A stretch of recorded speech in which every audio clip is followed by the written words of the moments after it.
India TV YouTube channel को subscribe करें और बेल आइकन दबाएं।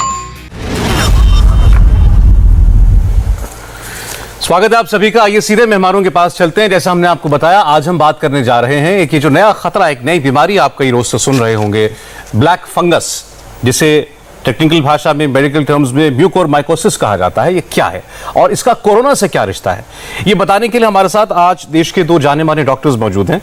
Professor doctor J M. Hans, director doctor Hans centre for ENT, और doctor J C. Passi, ENT head and COVID facility in charge, LNJP hospital. Doctor Hans, doctor Passi, आपका बहुत बहुत स्वागत है दोनों का। डॉक्टर हंस, आपसे पहले तो हम बहुत सरल भाषा में जानना चाहते हैं, ये ब्लैक फंगस, इससे पहले शायद ही किसी आदमी ने सुना था, ये अचानक कहां से आ गया है और ये कोरोना के मरीजों को क्यों हो रहा है? नहीं सौरभ जी, हम 40 साल से मैं ये फंगस देख रहा हूँ, और खासकर जब मैं पीजीआई चंडीगढ़ में था और रामन और लोहिया में था, तो हमारे पास इम्यूनो कॉम्प्रोमाइज पेशेंट्स आते थे, उनमें थी, और हम ट्रीट करते थे इनको। सिर्फ अब ये चीज है, ये एक अपॉर्चुनिस्टिक ऑर्गेनिज्म है जो कि डिकेइंग मटेरियल में मिलता है, डिकेइंग लीव्स में, गंदी जगहों पे, और ये जो है ये अपॉर्चुनिस्टिक है। तो क्या और ये भी है कि diabetes, immuno compromise cancer patients, ये सब पहले भी थे, ऑटो इम्यून डिसऑर्डर्स, ये सब पहले भी थे। क्या ये वायरस हमारे ऑलरेडी कॉम्प्रोमाइज्ड इम्यून सिस्टम को कम करता है? क्योंकि मैंने फंगस बहुत ऐसे लोगों में भी देखा जो यंग हैं, जिनमें शायद और कोई ऐसी ग्रेव बीमारी नहीं है, सिर्फ कोविड हुआ, उनको स्टेरॉइड मिला, लेकिन पहले भी हम स्टेरॉइड्स देते थे। क्या ये वायरस, हमारा कोविड वायरस, हमारे इम्यून सिस्टम को खराब करके और इस फंगस को बढ़ा रहा है? ये एक शोध का विषय है जो कि हमें सीरियसली देखना पड़ेगा, क्योंकि प्लीज अंडरस्टैंड, ये सब चीजें पहले थी। कैंसर पहले था, हम कीमोथेरेपीज दिया जाता था, रेडियोथेरेपीज दिया जाता था, अनकंट्रोल्ड डायबिटीज लोगों में होती थी, ये सब चीजें होती थी। ये भी कारण है, बहुत बड़ा कारण है, प्रीडिस्पोजिंग फैक्टर्स हैं। लेकिन क्या ये अपॉर्चुनिस्टिक वायरस, जो कि एक कंड्यूसिव एनवायरनमेंट में, और वो कंड्यूसिव एनवायरनमेंट क्या होता है, हमारा कीटो एसिडोटिक नेजल म्यूकोजा, हमारा जो नाक है वो अगर अल्कलाइन हो तो हेल्दी है, अगर एसिडिक है तो अनहेल्दी है। वहां पर ये जो ऑर्गेनिज्म है जिसका स्मूथ सरफेस है, उसके हाइफी बन जाते हैं, और वो हाइफी फिर अटैच कर जाते हैं म्यूकोजल सरफेस पे, ब्लड वेसल्स पे, और उसको इन्फिल्ट्रेट करते हैं, थ्रोम्बोसिस करते हैं, और फिर एक विशियस साइकिल शुरू होता है, जो कि और डिस्ट्रक्शन करता है, और इन्फिल्ट्रेशन करता है, और और प्रॉब्लम करता है जी। तो हमें ये देखना है कि क्या ये कोविड के टाइम जो हो रहा है, is it that the virus itself is immunocompromising और further immunocompromised system in the body? जी डॉक्टर साहब, हमारे साथ डॉक्टर पासी भी हैं। अब आपकी बातों से जो कुछ हम समझ पाए, उस समय ये सवाल उनके पास लेके जा रहा हूं, क्योंकि सर आप कोविड के पेशेंट्स भी देख रहे हैं और आप खुद इस बीमारी को भी पहचानते हैं अच्छे से। तो क्या कोरिलेशन है कोरोना का और ब्लैक फंगस का, डॉक्टर पासी? देखिए, जहां तक मैं समझता हूं, कोरोना के जो मरीज हैं, जिनको 7 या 8 दिन हो चुके हैं, उसके बाद 2 महीने तक ठीक होने के बाद भी म्यूकोरमाइकोसिस देखने में आ रहा है। मैं समझता हूं कि इसका जो मेन कारण है वो ये है कि इन मरीजों को एक प्रोलॉन्ग्ड स्टेरॉइड थेरेपी दी जाती है, और कुछ दवाइयां हैं जिनको हम एंटीवायरल ड्रग्स कहते हैं, जिनका रोल अभी कोविड-19 इन्फेक्शन के लिए इस्टेब्लिश नहीं है, लेकिन वो फिर भी दी जा रही हैं। जैसे इस तरह की और एंटीवायरल ड्रग्स हैं जो मरीजों को दी जाती हैं बहुत लंबे समय तक, और ये दोनों फैक्टर्स जो हैं मिल करके, और इसके अलावा सीवियर कैटेगरी के कोरोना पेशेंट जिनका आईसीयू में एडमिशन होता है, जिनका बहुत लंबे समय तक हॉस्पिटलाइजेशन होता है, जिनको ऑक्सीजन थेरेपी बहुत देर तक दी जाती है, क्योंकि ये जो फंगस होती है इसको मॉइस्चर बहुत पसंद होता है, और ये मॉइस्चर जो है ऑक्सीजन थेरेपी के दौरान हम जो पानी इस्तेमाल होता है, अगर हम उसको स्टेराइल वाटर ना यूज करें और उसको रेगुलरली क्लीन ना करें और रेगुलरली रिफिल ना करें, तो वो भी एक फंगल इन्फेक्शन को इनवाइट करने की कोशिश करता है।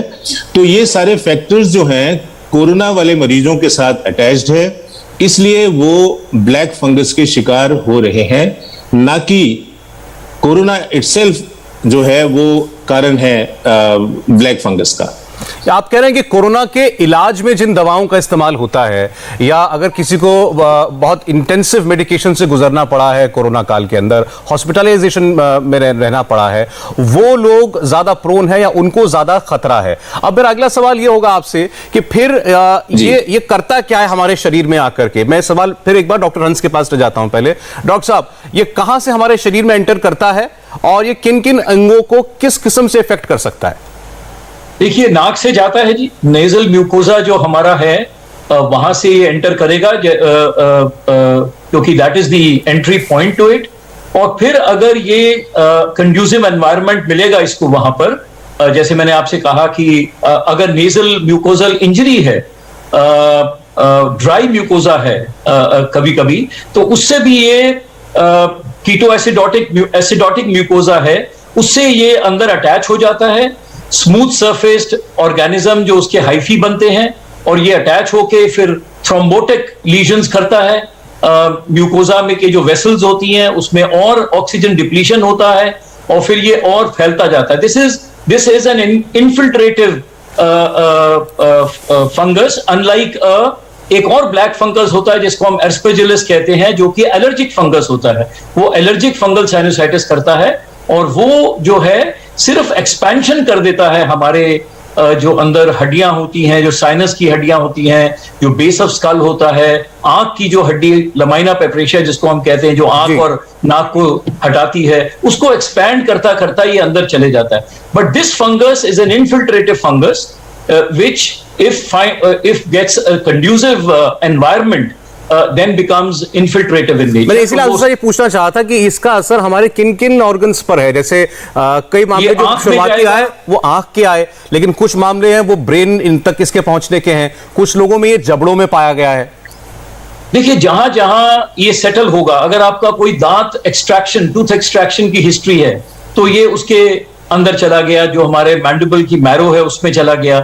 अगर ये आंख के अंदर लेमाइना पेप्रेशिया को इसने उस एरिया में, इथमॉइड्स हम कहते हैं, वहां पर था, तो ये आंखों में पहले चला गया क्योंकि वो बहुत थिन बोन होती है, उसको इरोड कर देता है। बेस ऑफ स्कल, क्रिबिफॉर्म प्लेट जो हमारी आंख के और दिमाग, जो नाक और हमारा जो जहां से ऑल्फैक्टरी रीजन होता है, सूंघने का रीजन, वहां एक बहुत थिन बोन होती है, उसको इन्फिल्ट्रेट करके दिमाग में चला जाता है। तो ये सब हमारे एरियाज हैं जहां से ये इन्फिल्ट्रेट करके, इरोड करके ये अंदर निकलता जाता है। और फिर कभी कभी हमें पता, सिर्फ हमारे पास थिक डिस्चार्ज, नेजल डिस्चार्ज वाले आएंगे, ब्लड स्टेन डिस्चार्ज वाले पेशेंट्स आएंगे, रनिंग नोज वाले, फाउल स्मेलिंग वाले पेशेंट्स आएंगे, और ये हमें इन्वेस्टिगेट करके देखना पड़ेगा कि उसमें क्या चीज है। ठीक है डॉक्टर पासी, अगर मान लें ये आंख में चला गया, अगर आपके मुंह में, दांतों में आ गया, जबड़े में आ गया या दिमाग में चला गया, तो क्या ये जानलेवा भी है? जी बिल्कुल, ये जानलेवा ही है। इसीलिए ब्लैक फंगस से हम इतनी चर्चा कर रहे हैं, इससे इतने डरे हुए हैं। अगर हम इसको अर्ली डायग्नोसिस नहीं कर पाएंगे, शुरू में अगर हम इसको पकड़ नहीं पाएंगे और इलाज एकदम से अगर शुरू नहीं हो पाएगा, तो इसकी फैटल आउटकम हो सकती है।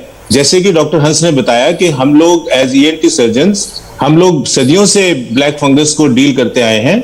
इस बार संख्या ज्यादा है क्योंकि कोरोना वायरस वाले केसेस में भी ये हो रहा है, क्योंकि उनकी भी इम्यूनिटी जो है बहुत सारे कारणों से, जो अभी मैंने बताया, कम हो रही है।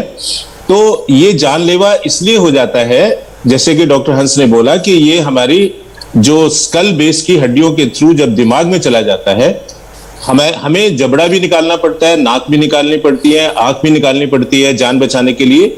लेकिन जब ये ब्रेन में चला जाता है और हमारा एम्फोटेरिसिन बी जो एक उसका स्पेसिफिक एंटीडोट है, वो बहुत सारे मरीजों को दिया नहीं जा सकता क्योंकि वो बहुत स्ट्रॉन्ग नेफ्रोटॉक्सिक ड्रग है, उसको मॉनिटरिंग की जरूरत होती है और बहुत सारे मरीजों को हम दे ही नहीं पाते।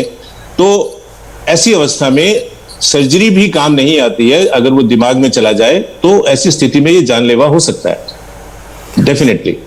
सर पे सवाल मेरा अगला ये है कि इसको पहचाने कैसे, इसके सिम्टम्स क्या हैं? और जी। क्योंकि बहुत से सिम्टम्स तो शुरुआती हम लोग हर बीमारी का इग्नोर कर देते हैं, और अगर ये इतनी जानलेवा बीमारी है तो इसके सिम्टम्स क्या हैं और इसको कितना वक्त लगता है फैलने में या जानलेवा बनने में? डॉक्टर पासी आप ही बताएं पहले। जी, देखिए शुरू में जैसे डॉक्टर हंस ने बताया कि नाक में चेंजेस आने शुरू होते हैं, क्योंकि यहां पर मैं ये भी बताना चाहूंगा कि ये स्किन में जो हमारे कहीं कट लग जाए, जल जाए या किसी भी किस्म से कोई चोट लगी हो तो उसके थ्रू भी ये शरीर में एंटर कर सकता है, नाक के और मुंह के अलावा। तो जब ये एंटर कर जाता है हमारे शरीर में, तो इसमें सबसे पहले हमारी नाक में रेड कलर का या ब्लैक कलर का डिस्चार्ज आता है, नाक में रंग चेंज हो जाता है, लाल हो जाता है, नाक में दर्द हो सकता है, उसके बाद ये आंख में चला जाता है, आंख लाल हो जाती है, आंख में दर्द हो जाता है, आंख सूज जाती है और फिर चेहरे का आधा हिस्सा भी साथ साथ सूजने लगता है। ऐसी स्थिति में पेशेंट को नंबनेस भी हो सकती है, पेन भी हो सकती है और अलग अलग किस्म की टिंगलिंग सेंसेशन भी हो सकती हैं। इसके अलावा जब ये आगे फैलता है तो ये तालू में, जिसको हम पैलेट कहते हैं, उसमें चला जाता है, दांतों में जा सकता है, ऑर्बिट में, आंखों में चला जाता है, उसके बाद इसके लिए हमारे ब्रेन में घुसना आसान हो जाता है। तो जो लक्षण होते हैं वो नेजल डिस्चार्ज के अलावा चेहरे के अंदर चेंजेस होना, आंखों से कम दिखना, आंखों में दर्द होना और फिर अल्टीमेटली अंत में बेहोशी की हालत हो जाना जो है इसके लक्षण हैं। अब डॉक्टर साहब मैं इसमें से अब डॉक्टर हंस बहुत सारे लक्षण बताए डॉक्टर पासी ने, मैं आपसे बिल्कुल जो इसके क्लासिक सिम्टम्स होते हो वो जानना चाहता हूं। अब किसी के दांत में दर्द है, उसका गाल सूजा हुआ है, वो नहीं फर्क कर पाएगा कि ये कहीं ब्लैक फंगस है या कुछ और है, कंजंक्टिवाइटिस हो गया तो आंख में पानी आएगा या आंख लाल हो जाएगी। तो हम लोग कई सिम्टम्स जो है वो मिक्सअप भी कर देते हैं। इसके डेफिनेटिव सिम्टम्स क्या है जो हो तो आप बिल्कुल अलर्ट हो जाएं? नहीं, कोई ऐसा डायरेक्ट नहीं है। जब तक कि हम उसको देख ना लें और उसका बायोप्सी ना कर ले तब तक हम प्रूव नहीं कर सकते। अब एक एमआरआई हम आजकल करा रहे हैं, गैडोलिनियम एमआरआई, जिसमें कि उसका इन्फिल्ट्रेटिव नेचर पता लगता है। सीटी जो हमें कभी कभी नहीं बताता था, और हम सीटी आजकल अवॉइड भी कर रहे हैं, तो एमआरआई में हमें उसका इन्फिल्ट्रेटिव, जो उसका थ्रोम्बोटिक एरिया जो नेचर है थ्रोम्बोसिस करने का, वो हमें पता लग रहा है एमआरआई में क्या है। मैंने आपको पहले भी बताया, हमें यह भी एक्सक्लूड करना पड़ेगा कभी कहीं एलर्जिक, नेजल एलर्जिक फंगस तो नहीं है, एस्परजिलस वगैरह तो नहीं है।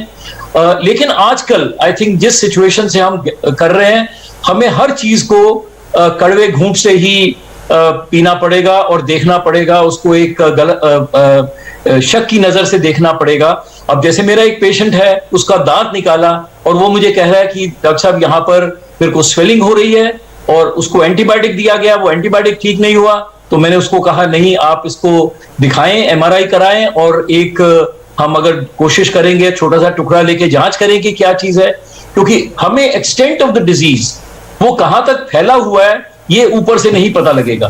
तो और इसके लिए मतलब कोई ऐसा नहीं कि आपने कोई ब्लड टेस्ट करा लिया तो आपको पता चल जाएगा। इसके लिए आपने बताया या तो एमआरआई कराना पड़ेगा या फिर बायोप्सी करानी पड़ेगी। हाँ, एंडोस्कोपी हम करते हैं, और अगर हमें दिख रहा है, देखिए अगर हमने एंडोस्कोपी किया और एंडोस्कोपी में हमने सक्शन लगाई और सक्शन में वो फंगस आ गया, तो मोस्ट लाइकली एलर्जिक फंगस है, क्योंकि वो इन्फिल्ट्रेट नहीं कर रहा। अगर वो वहीं पर अटका है और ब्लीडिंग शुरू हो गई तो हमें शक आता है कि ये कहीं म्यूकोरमाइकोसिस तो नहीं है जी। तो ये लेकिन असली में हमें इसको देखना पड़ता है अंडर द माइक्रोस्कोप कि ये म्यूकोरमाइकोसिस है कि नहीं है, क्योंकि हम बायोप्सी और एंडोस्कोपिक कुछ जोड़ना चाह रहे थे आपकी बात में डॉक्टर पासी, बोलें सर। हाँ जी, मैं बस बताना ये चाह रहा हूं कि जो डॉक्टर हंस ने बताया, इसके अलावा हमारे पास लेबोरेटरी टेस्ट भी होते हैं जो हम शुरू में कर सकते हैं। एक KOH टेस्ट होता है और माइक्रोस्कोपी होती है और कल्चर भी हम कर सकते हैं इसका। बायोप्सी से पहले ये वाले टेस्ट जो हैं वो आसानी से हो सकते हैं, जिससे हमें काफी केसेस में कंफर्मेशन हो जाती है। ठीक। अब सर इससे एक सवाल ये है कि जैसे कोरोना से बचाव है मास्क, क्योंकि ये हवा से हमारे अंदर आ सकता है, अगर हम किसी इन्फेक्टेड आदमी के करीब आ गए, हमने कुछ छू लिया तो। ऐसे इस फंगस से बचने का क्या तरीका है डॉक्टर पासी? क्या नाक को प्रोटेक्टेड रखना आपको इस फंगस से बचाएगा? देखिए, बिल्कुल आपने बहुत अच्छा सवाल पूछा। तो जो मरीज कोरोना के से मुक्त हो चुके हैं, जब वो घर जाते हैं तो उनको कम से कम 2 महीने तक उनकी बॉडी इम्यूनिटी जो है वो हम एक्सपेक्ट करते हैं कि नॉर्मल नहीं होती है। तो उनको बहुत सचेत रहना पड़ेगा। अगर जैसे कि किसी को गार्डन में जाना है, गार्डनिंग का शौक है, तो वो अपने पूरे कपड़े पहन के जाए, और अगर कोई पानी देना है, आपने खाद डालनी है, कोई मिट्टी को टच करना है, तो ग्लव्स के बिना उसको ना यूज करें, ग्लव्स पहन के जाएं। और पूरे के पूरे ये मास्क पहनना, सैनिटाइज करना तो है ही, इसके अलावा मैं बता रहा हूं कि और क्या क्या प्रिकॉशंस लेनी चाहिए। और हमें अपने ब्लड शुगर का जो कि कोरोना के दौरान स्टीरॉयड थेरेपी की वजह से प्रेसिपिटेट होती हुई देख रहे हैं हम बहुत सारे मरीजों में, जिनमें शुगर की हिस्ट्री नहीं थी, लेकिन जब वो बीमार हुए और उनको स्टीरॉयड शुरू हुआ तो उनके ब्लड शुगर्स बहुत हाई पाए गए, और जिसको समय लगता है ठीक होने में, तो वो अपने ब्लड शुगर को भी रेगुलरली मेंटेन करें, ताकि उनका जो इम्यूनो कॉम्प्रोमाइज स्टेट है वो आगे और ना बढ़े। इसके अलावा हमें अगर स्टीरॉयड्स थेरेपी चल रही है तो उसको बंद करना होगा। अगर कोई कैंसर का मरीज है जिनको इम्यूनो सप्रेसेंट बहुत लंबे समय तक चलते हैं, उनको तो बिल्कुल ही ध्यान रखना है, उनको तो घर से बाहर भी निकलना नहीं चाहिए, अपने आप को बिल्कुल एक्सपोज नहीं करना चाहिए एनवायरनमेंट में। जी डॉक्टर हंस, क्या बताएंगे आप प्रिकॉशन के लिए?